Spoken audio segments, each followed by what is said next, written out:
Sebelumnya saya ingin memperkenalkan diri dulu. Nama saya Farid, saya terkenal di teman-teman dekat memiliki kemampuan supranatural dan saya sadar punya kemampuan itu semenjak SMP. Saya mengalami banyak peristiwa aneh, misterius, horor dan gaib. Ada banyak cerita sebenarnya, tapi saya akan menceritakan satu kisah tentang rumah angker yang ada di kampung teman saya. Namanya Heru.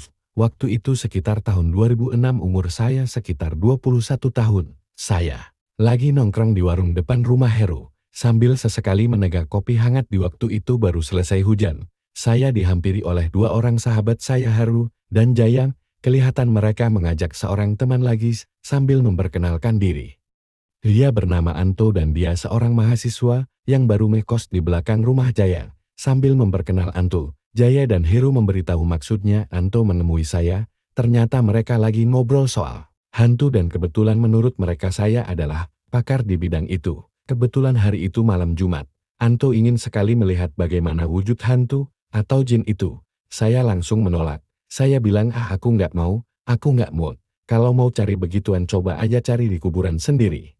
Ini kan malam Jumat, juga begitu kata saya, tapi Anto ingin sekali, Haru dan Jaya pun ikut-ikutan merayu saya. Saya bilang emang kalian berani?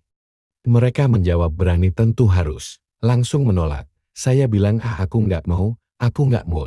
Kalau mau cari begituan coba aja cari di kuburan sendiri, ini kan malam Jumat, juga begitu kata saya. Tapi Anto ingin sekali, Haru dan Jaya pun ikut-ikutan merayu saya. Saya bilang emang kalian berani? Mereka menjawab berani tentu harus dengan saya, kemudian saya bertanya memangnya kalian sudah punya tujuan mau cari di mana? Heru kemudian mengusulkan ke rumah tua yang hampir rusak bangunannya itu di pinggir kampungnya dan kemudian kami pun berangkat. Setelah sampai di rumah itu, memang saya menangkap kesan mistis tapi entahlah saya semacam kebal terhadap hal seperti itu, sepertinya mereka menyembunyikan diri dari saya. Tetapi berbeda dengan ketiga kawan saya ini, saat mau masuk ternyata rumah itu terkunci gerbangnya dan ada tetangga rumah itu yang menyimpan kuncinya. Heru pun minta izin untuk memasuki rumah itu kepada si Bibi yang menyimpan kunci gerbang rumah tersebut. Sebelumnya dia malah menasihati kita agar mengurungkan niat. Sebulan sebelumnya ada kakek tetangga si Bibi lewat di sana saat maghrib tiba-tiba ada yang mendorongnya sampai sakit selama sebulan. Kebetulan kakek itu keluar rumahnya dan membenarkan cerita itu.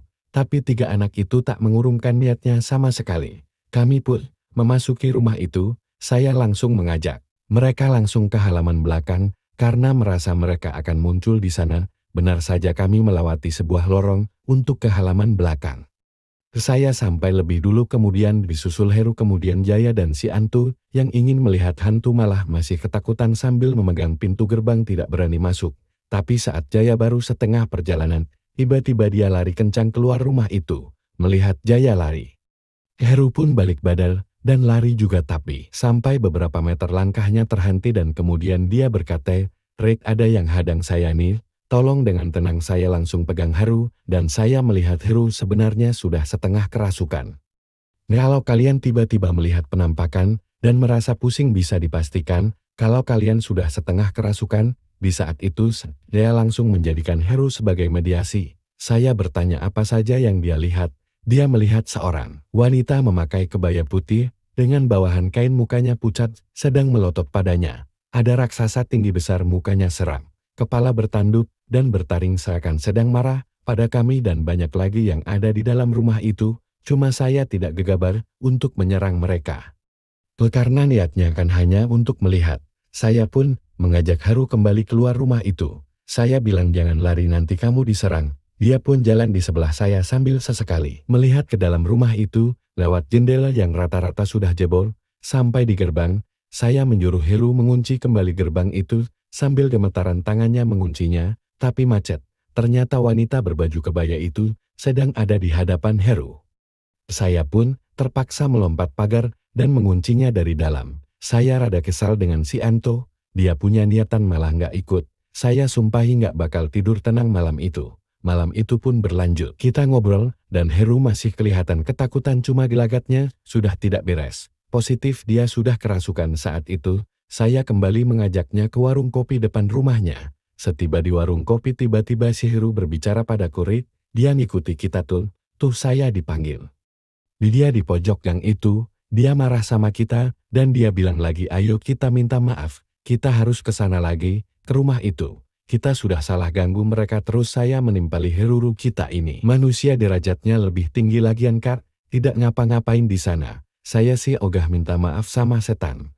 Ayolah Rit saya mohon, tuh si tanduk besar itu, masih melotot di ujung gang, dia mau jemput saya katanya. Apa boleh buat akhirnya saya menuruti permintaan Heru. Tetapi untuk menuju ke sana, saya berputar lewat jalur yang lain. Saya rencana ingin menyadarkan Heru. Setelah sampai di depan masjid saya pun bilang kepada Heru bahwa saya ingin buang air kecil. Heru pun menurut masuk ke masjid. Saya segera ambil air wudhu dan mendatangi Heru. Saya pegang kepalanya dan membaca basmalah saya mengeluarkan energi tenaga dalam saya. Sontak Heru kemudian teriak mengerang di masjid seperti binatang. Sambil giginya beradu dan matanya menjadi menyala merah, dan tangannya sesekali mencakar keramik masjid sampai berbunyi. Saya agak kaget, karena baru pertama kali melihat seperti ini. Biasanya korban kesurupan yang saya tangani cuma teriak kesakitan, tidak ada mencakar atau matanya bersinar. Setelah beberapa menit, tidak sulit untuk mengusirnya. Saya berbisik kepada jin yang merasuki Heru, agar keluar atau saya bikin lebih menderita lagi. Setelah itu Heru pun teriak terakhir Rit sakit lepasin. Tolong lepasin dan dia menepis cengkraman tangan saya di kepalanya. Memang sih cengkraman tangan saya keras dan menyakitkan apalagi untuk orang yang kerasukan beberapa kali lipat sakitnya. Saya pun bertanya, kamu sudah sadar sob? Dia menjawab sambil bingung, kenapa saya ada di masjid? Lalu saya menjelaskan bahwa dia tadi kerasukan dan saya menanyakan di mana dia terakhir kali mengingat sesuatu. Ternyata setelah keluar dari rumah itu, dia tidak ingat apa-apa lagi. Kami pun kembali ke warung.